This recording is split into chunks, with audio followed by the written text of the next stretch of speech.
The first day of a new 48-hour shift starts early for West Metro firefighters. Crews often arrive before the sun comes up to check their gear and be ready to respond when they officially go on duty at 7 a.m. sharp. Engine 3, Medic 3 to a sick party. But beginning in January 2026, that schedule will change.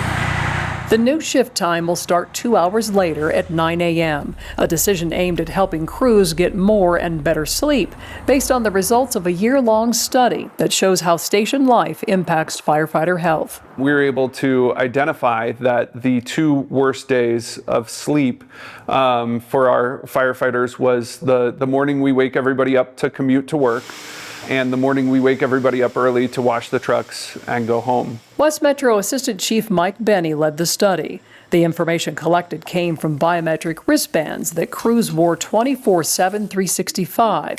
The data streaming into a cloud-based computer dashboard, measuring heartbeat, exertion, and quality of sleep and recovery. The research is actually pretty clear on this, that by not getting enough sleep and the right types of sleep, our firefighters are at higher risks for metabolic issues. They're at higher risks for cancer, not just job-related from the exposure, the things you think of, but sleep is a really important healing time for your body and for your mind. We're doing everything that we can for improving the conditions in the fire stations that our responders are living in for 48 hours in time. We're making sure that we have good light control in their bedrooms, that there's, even like sound machines are very helpful, and making sure, that we have appropriate beds for them to get restful sleep in. We're also really trying to drive home just how sleep impacts you physically and mentally. But even so, getting the right amount of sleep during a 48-hour shift can be difficult.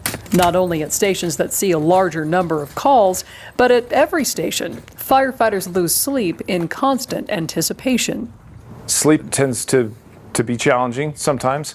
My personal experience, when I go home after a 48 here at Station 3, I'm usually pretty tired, even if we have fairly good nights. I just don't tend to sleep that well at the fire station, so I usually go home and try to get a nap. You're always anticipating, what you're going to get called to. You want to be prepared. Your mind is always kind of in that mode of, what am I going to respond to next? Am I ready for my next call, my next emergency to serve the public? The personal information collected from the biometric devices was combined with operational data, basically when and where crews responded to calls.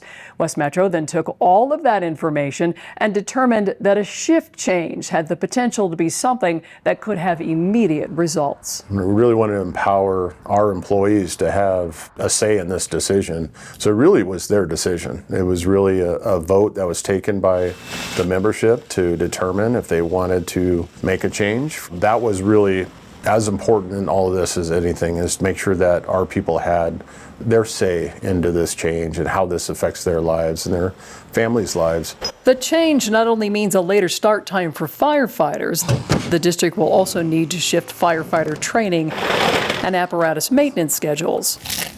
What won't change is that crews will continue to wear the devices for another year, so the district can have real-time data to show whether or not the shift change is making a difference. So by the time all is said and done, we'll have almost 3 years of continuous biodata for our firefighters.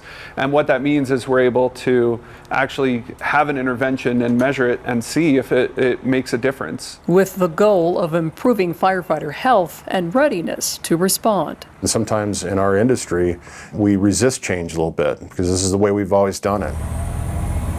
Those are challenges that I think I want to tackle head on. That just because we've always done it this way doesn't mean it's the right thing to do for our people, and our people being prepared to respond to the community.